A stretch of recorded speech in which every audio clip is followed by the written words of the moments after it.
हजरत इब्राहीम अलैहिस्सलाम अल्लाह के वो अजीम नबी थे जिन्होंने एक ऐसे मुआशरे में आंख खोली जहां हर तरफ पत्थर सत्य थी।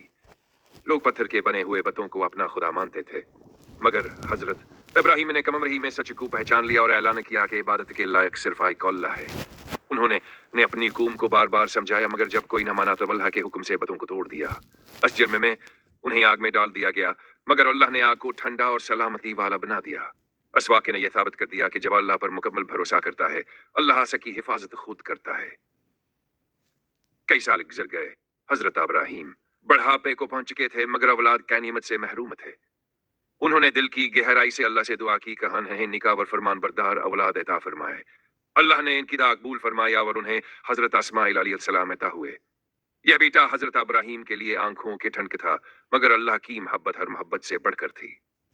कुछ अरसे बाद अल्लाह के हुक्म से हजरत इब्राहीम ने अपनी अहली हजरत हाजिरा और नन इस्माइल को एक वीरान वादी में छोड़ दिया, जहां ना पानी था ना निशान। हजरत हाजिरा ने जब पूछा कि क्या यह अल्लाह का हिक्म है, तो हजरत इब्राहीम ने हाँ कहा। तब हजरत हाजिरा ने सब्र से जवाब दिया कि फिर अल्लाह हमें कभी जाया नहीं करेगा। वक्त गुजरता गया, पानी खत्म हो गया और नन्हे इस्माइल प्यासे से बेचैन होने लगे। हजरत हाजिरा पानी की तलाश में सफा और मरवा के दरमियान दौड़े। इनका दिल घबरा रहा था, मगर अल्लाह पर यकीन कायम था। इस यकीन के नतीजे में अल्लाह ने हजरत इस्माइल के कदमों के नीचे से जमजम का चश्मा जारी कर दिया, जो आज तक दुनिया के लिए रहमत बना हुआ है। इस वाक़े ने साबित किया कि जब इंसान अल्लाह पर मुकम्मल भरोसा करता है, तो मदद ऐसे रास्ते से आती है जिसका तसव्वुर भी नहीं होता। कई बरस बाद हजरत इस्माइल अलैहिस्सलाम जवान हो गए और अपने वालिद के सच्चे मददगार बन गए।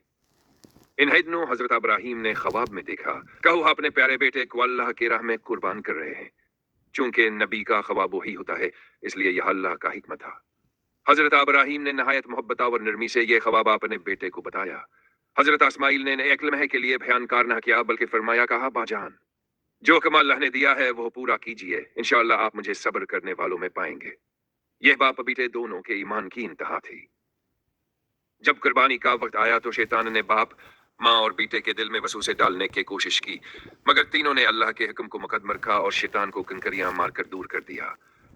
हजरत इब्राहीम ने अपने बेटे को पेशानी के बल लटाया और छड़ी चलाई, मगर अल्लाह ने हजरत इस्माइल को बचा लिया और की जन्नत से एकदम बाहर भेज दिया। अल्लाह ने ऐलान फरमाया, कहा इब्राहीम, तुमने हमारा हिक्म सचा कर दिखाया। इस तरह ही वाज़ेह हो गया कि अल्लाह निशान से जान नहीं मांगता, बल्कि दिल की फरमान बरदारी देखता है। यही अजीम वाक़या ईद उल अज़हा की बुनियाद बना। ईद उल अज़हा हमें यह सबक देती है कि कुर्बानी सिर्फ जानवर ज़बह करने का नाम नहीं, बल्कि अपनी ख्वाहिशात, गरूर, गुस्सा और नाफरमानी को अल्लाह की रज़ा पर कुर्बान करना असल कुर्बानी है। अगर हमारा दिल अल्लाह के हुक्म के आगे झुक जाए तो हमारी छोटी सी कुर्बानी भी कबूल हो जाती है।